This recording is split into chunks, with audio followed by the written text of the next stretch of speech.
আসসালামু আলাইকুম। অল্প সময়ে ভারত-পাকিস্তানের যুদ্ধের বর্তমান পরিস্থিতিকে আপডেট হিসেবে আপনাদের মাঝে পৌঁছে দেওয়া হচ্ছে আমাদের একমাত্র লক্ষ্য। সেই লক্ষ্যকে সামনে রেখে আমরা আপনাদেরকে জানাচ্ছি, আগামী 2 মিনিটে আমি আপনাকে জানাবো ভারত-পাকিস্তানের বর্তমান যুদ্ধ পরিস্থিতি। তাই কথা না বেরিয়ে চলুন ভিডিও শুরু করা যাক। ভিডিও শুরুতে জানাচ্ছি আমাদের চ্যানেলটিকে সাবস্ক্রাইব করে দেবেন প্লিজ। পাকিস্তান শাসিত পেহেলগামের আক্রমণকে কেন্দ্র করে যে যুদ্ধ সৃষ্টি হয়েছে তার বর্তমান পরিস্থিতি জানতে হলে আমাদের সাথে থাকবেন। বর্তমানে পেহেলগাম ভারতের সাথে যে যুদ্ধ, সেখানে সর্বোচ্চ 136 জনের মৃত্যুর ঘটনা ঘটেছে। আল জাজিরা থেকে এই খবর পাওয়া গেছে।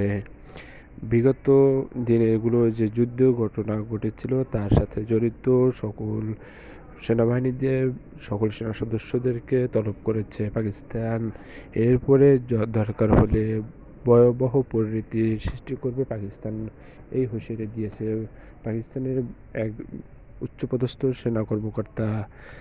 বিগত দিনের সাথে যুদ্ধের যে পরিস্থিতি সামাল দিতে ভারত মরিয়া, কিন্তু যুদ্ধের পরিস্থিতি যেদিকে যাচ্ছে না কেন, বহির্বিশ্ব কিন্তু চাচ্ছে না ভারত পাকিস্তান এই সময় কোনো পরমাণু যুদ্ধে জড়িত হোক। কারণ ভারত পাকিস্তান যদি কোনো যুদ্ধে জড়িত হয়, তার প্রতিচ্ছবি কিন্তু আশেপাশের যে ছোট ছোট দেশগুলো আছে এটিকে খুব খারাপভাবে বিবেচিত করবে। যার কারণে বহির্বিশ্বের নেতারা এটাকে খুব খারাপ নজরে দেখছে। তাই তারা কখনোই পরমাণু শক্তি পরীক্ষা চালাতে দিচ্ছে না।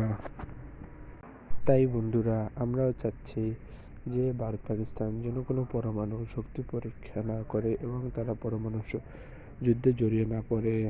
সবাই এর জন্য দোয়া করবেন। আসসালামু আলাইকুম।